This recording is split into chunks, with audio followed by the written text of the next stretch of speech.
한 구조자가 지역 동물보호소로부터 전화를 받았다.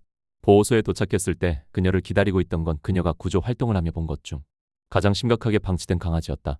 이름은 엔젤. 그 모습은 충격적이었다. 수년간 자유롭게 걷거나 뛰어본 적 없이 움직일 수 없을 정도로 털이 엉켜 굳어 있었다.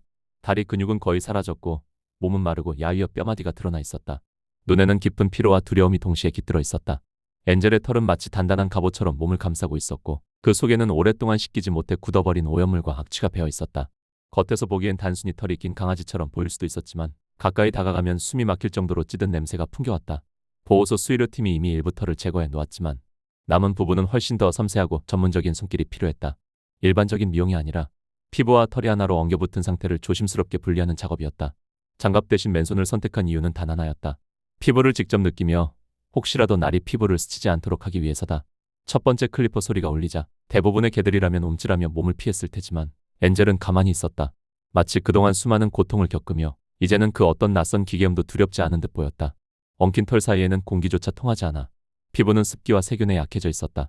조심스럽게 털을 밀어내자 그 아래에는 붉게 자극받은 피부와 오래된 상처들이 드러났다. 작업이 진행될수록 털 속에 숨겨져 있던 현실이 하나둘 드러났다. 발톱은 길게 말려 발바닥에 파고들어 있었고 그로 인해 발바닥의 살은 딱딱하게 굳어 있었다. 그녀는 발톱을 한 번에 자르지 않고 각도를 바꿔가며 조금씩 안전하게 잘라냈다. 보호소는 온수를 사용할 수 없는 상황이었다. 그녀는 털을 물에 적셔 부드럽게 만든 뒤 가위로 잘라내고 클리퍼로 다듬는 과정을 반복했다. 이 과정은 체력과 인내심을 동시에 요구했다. 놀라운 건 엔젤이 이런 고된 작업 속에서도 한 번도 거칠게 반응하지 않았다는 점이었다. 오히려 차분히 마치 모든 걸 이해하듯 그녀의 손길을 받아들이고 있었다. 그 눈빛에는 분명 감사의 감정이 담겨있는 듯했다. 시간은 어느새 2시간, 3시간으로 이어졌다. 털이 떨어져 나갈 때마다 엔젤의 몸은 조금씩 가벼워졌고 그 무게만큼 그녀의 표정도 한층 편안해졌다. 마침내 2시간 30분의 긴 작업이 끝났을 때 엔젤은 무거운 털과 함께 오랜 세월의 고통을 벗어던질 수 있었다. 그 순간 눈빛이 밝아지고 숨소리가 가벼워졌다. 하지만 털 속에 숨겨져 있던 것은 단지 피부 문제가 아니었다.